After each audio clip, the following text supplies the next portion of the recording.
আগামী জাতীয় সংসদ নির্বাচন বানচাল করতে পাকিস্তান ও ভারতপন্থীরা চক্রান্ত করছে বলে মন্তব্য করেছেন জাতীয়তাবাদী যুবদলের কেন্দ্রীয় কমিটির সাবেক সহসভাপতি মাহবুবুল হাসান ভূঁইয়া পিঙ্কু। শনিবার সন্ধ্যায় ফরিদপুরে পল্লীকবি জসিমউদ্দিনের বিখ্যাত আসমানি কবিতার প্রধান চরিত্র আসমানির বাড়িতে রহিমউদ্দিন স্মরণে বাৎসরিক দোয়া অনুষ্ঠানে এমন মন্তব্য করেন তিনি।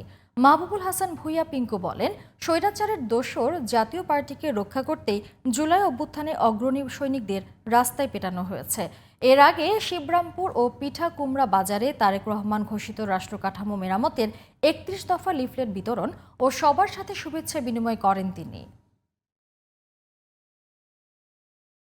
আজকে যারা হাসিনার দোসর ওই জাতীয় পার্টির পক্ষ থেকে আজকে যখন এদেশের মুক্তিকামী নেতৃবৃন্দদেরকে এদেশের গণতন্ত্র বাঁচানোর আন্দোলনে যারা নেতৃত্ব দিয়েছে সেই সমস্ত নেতৃবৃন্দদেরকে পেটানো হচ্ছে, আমরা কিন্তু শঙ্কা বোধ করছি।